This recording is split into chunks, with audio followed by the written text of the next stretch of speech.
Bapak Ibu mungkin ketawa saya menyampaikan namanya pencabut nyawa polisi. Bapak Ibu harus sadar bahwa SDM Polda adalah rohnya polisi. Kalau Samapta adalah etalasenya polisi, kalau Lantas adalah mukanya polisi, maka SDM adalah rohnya polisi. Kenapa SDM adalah rohnya polisi? Karena siklusnya SDM ada 5. Menyediakan dan merekrut personil polisi, melakukan pendidikan polisi, menggunakan atau memberi penugasan kepada polisi. Yang keempat adalah melakukan perawatan, pembinaan atau pelatihan kepada polisi. Yang kelima adalah pengakhiran tugas polisi. Jadi SDM mengurusi sejak menjadi polisi sampai berhenti menjadi polisi. Itulah kenapa SDM Polri adalah rohnya polisi Republik Indonesia. Selamat datang di acara Rakernis para pencabut nyawa polisi.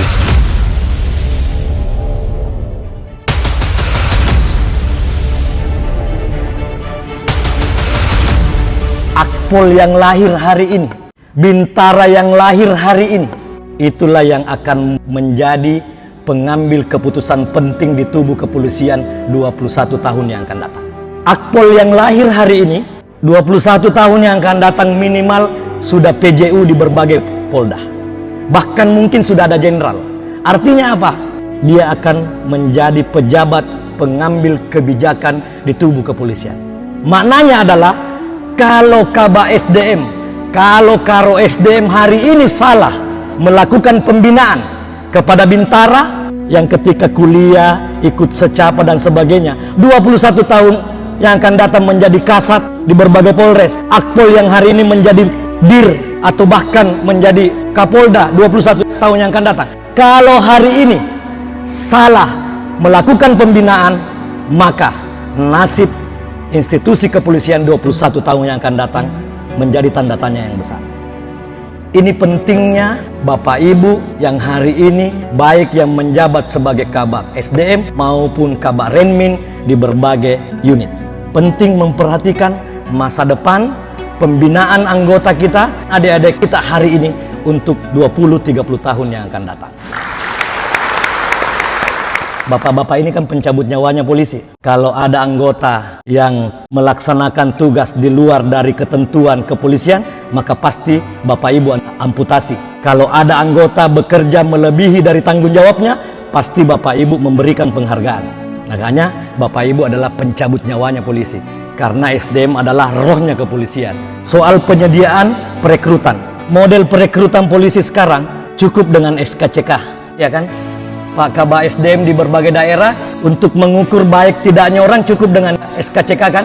Ke depan mungkin perlu dipertimbangkan jejak digital. Lolos tidaknya administrasi yang kita mau rekrut ini bisa diukur dengan jejak digitalnya. Saya takut Bapak Ibu kalau nanti yang dididik sekarang ini tiba-tiba ada yang terlibat pinjol. Bagaimana kalau ada anggota kita sementara pendidikan terlibat pinjol Pak Karo? Bagaimana prosesnya? Sebelum mereka lulus, sebelum mereka ikut pendidikan, mungkin ini menjadi alat ukur di awal bahwa jejak digital menjadi salah satu syarat lulus administrasi atau tidak. Jangan-jangan dia ini pelaku freestyle di beberapa daerah, jangan-jangan jejak digitalnya ini pelaku kriminal. Ini penting menjadi bahan pemikiran Bapak Ibu ke depan supaya jangan nanti lulus pendidikan, jangan nanti mengikuti pendidikan baru menjadi beban institusi.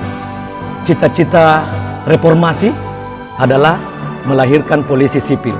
Polisi sipil yang diharapkan tahun 98 ketika kita menuntut, salah satu tuntutan adalah pemisahan Polri dari TNI.